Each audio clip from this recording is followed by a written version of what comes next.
Welcome to Japan Treasure Hunters. I'm Jonathan Lucas, and today we were planning on doing a tutorial inside because the weather was not so great. However, if you look outside, it's pretty nice weather actually today. But we're still going to do this. So basically the tutorial today will be what I see, what I hear when I go out detecting outside the base here. I've got Japanese coins, American coins, some artifacts, some old Japanese coins that we'll test on my AT Max, and so I'm ready to get started.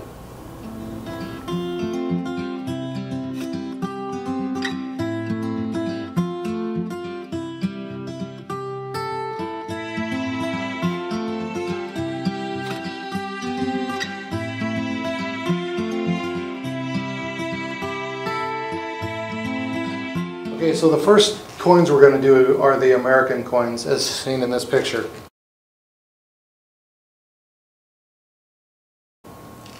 So the first coin will be the penny.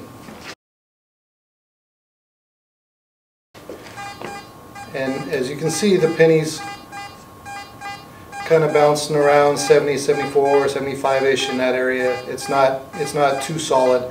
And of course, depending on the angle of the coin in the ground, that also determines. And it's kind of bouncing around the 1 penny mark. So the next one we're going to do is a modern nickel. That's pretty much all we're going to find on base up here is modern stuff. So as you can see, it's bouncing 51, 52-ish, around in that area. And it's pretty much right under the nickel mark. So then the next one will be the American die. And as you can see, it's roughly 79, 81-ish in that area, and it's almost like right under the dime mark.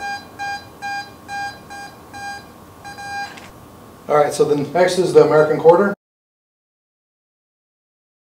And you can see it's kind of in the mid-80s.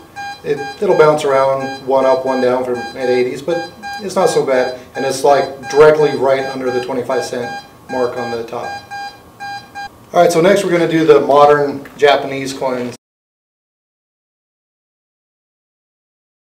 Now there's two types of moderns. You got the Showa and then you got the Heisei coins. Basically the Showa has two types. They have the older type and then the modern type that we're going to show now. So here's the one yen. You can see it's 81, 82-ish, and it's reading up like right under a dime. So if we're on base and we see this, I'm probably thinking it's a dime, but off base I'm thinking it's a 1 yen. Okay, so the next one we're going to do is the 5 yen. You can see it's reading up in the mid-70s, and it's about under a 1 penny. Alright, so this one's reading up, this is a 10 yen. This one's reading up in the low 80s, like 80, 81-ish, and it's right under a dime, which if you remember from 2 coins ago, the 1 yen is almost exactly the same. Alright, so next will be the 50 yen. And as you can see, it's reading up 50, 51, and it's just under a nickel. Alright, so next we're going to do the 100 yen coin. And as you can see, it's actually almost reading up as the same as the 5 yen, 50, 51, 52-ish, and it's right under the nickel mark. Alright, so the next coin is my personal favorite of the modern coins. It's the 500 yen coin, which is about a $5 coin, give or take the yen rate for the day. So you can see it's ringing up 65. And it's in the gold range, and it's just a little bit above the pull tab. So depending on the way it's sitting in the ground will depend on the actual reading, and you might not dig it because it'll bounce in and out of the pull tab range. Alright, so next we're going to go over my Japanese antique coins, old coins, as you can see here. So the first coin will be the Daijutsuho. which is roughly 1333, 1351-ish, that age. And this is absolutely the oldest coin that I've found. So as you can see, it's reading up about 47, and it's just under a nickel. Okay, so next we're going to go over the Kane Tsuho, which is absolutely my favorite coin. So this coin that we're going to do is roughly the mid 1600s. So as you can see, it's ringing up about a 50, and it's still a little bit under the nickel mark. Alright, so the next coin that we're going to do is a Kane Tsuho Yonmon. And this is from roughly the 1650s. And it's coming in about 60. Sometimes it swings into the pull tab range. And of course it's in the gold range, but odds are it's not going to be gold. Alright, so we're going to move up a couple hundred years here to the Meiji era. And this is a Meiji 1883 1 sen.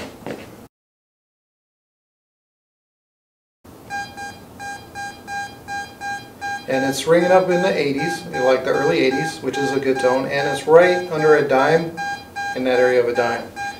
Alright, so the next coin we're going to do is a Showa 38, which is a 1954 50 sen coin.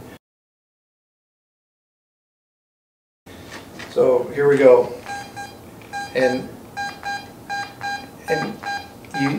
you can see it's kind of bouncing like in the little bit everywhere. So odds are I probably wouldn't dig this, but I did just because I didn't have anything else to dig at the moment. So yeah. Alright, so the next ones we're going to do is we're going to do the junk one, so that way you can kind of see the same that the junk reads up as the good stuff. So we're going to do my favorite junk one is the pull tab, because they're all over everywhere. And I only brought in one today because this is the actual one I only kept. So as you can see, it's ringing up around 52, 53, 51-ish, around there. It's barely creeping into the pull tab zone on occasion. So odds are if this comes up like this, I'll more likely dig this because it looks like it could be a nickel. So, but again, if you don't dig it, you don't find it. Alright, so the next we're going to do is tinfoil. And this one actually bounces around a lot. So, 30 to 50s, sometimes outside the pull tab range, in the pull tab range, outside the tinfoil range, in the tinfoil range. So this would probably depend on the dig, would depend on the time we got, how much time we're out there to dig something like that. Alright, so the next one we're going to do is a bottle top, and it's more likely off a sake bottle.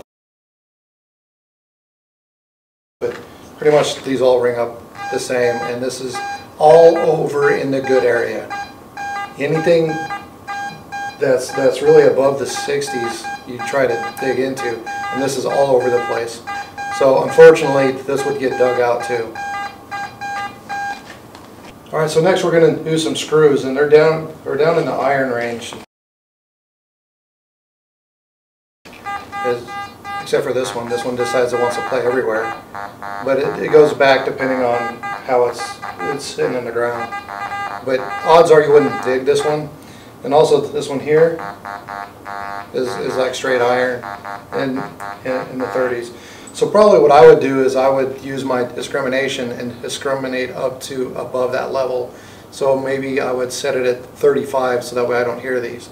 However, with that being said, once you do that, you eliminate all the iron pretty much and any chance and hope of finding a samurai sword. Alright, so now we're going to do a few of the artifacts that I found. The first one will be the kiseru, which is a Japanese pipe.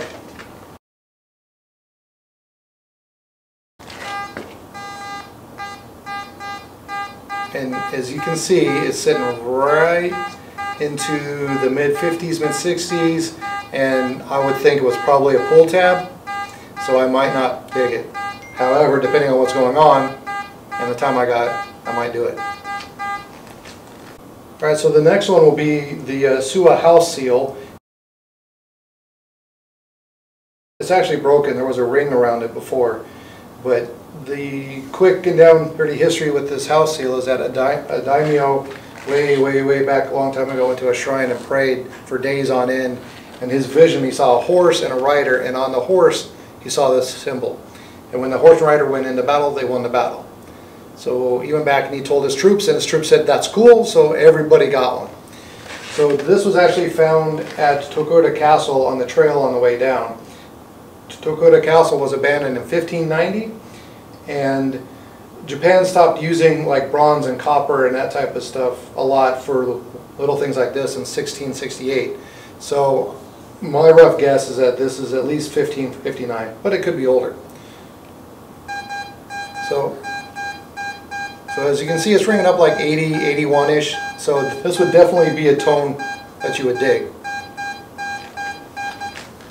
Alright, so the next little artifact we have here is what I think is a piece of samurai armor. And I found this at Takayama Castle. That castle again was abandoned in 1580.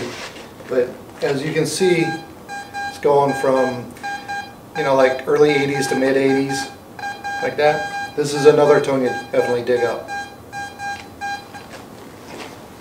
Alright, I want to thank everybody for tuning in to this tutorial. I do want to explain a little bit more about the unique challenges that we have here in Japan trying to metal detect. One is that Japan, the landmass is about a little bit smaller than California.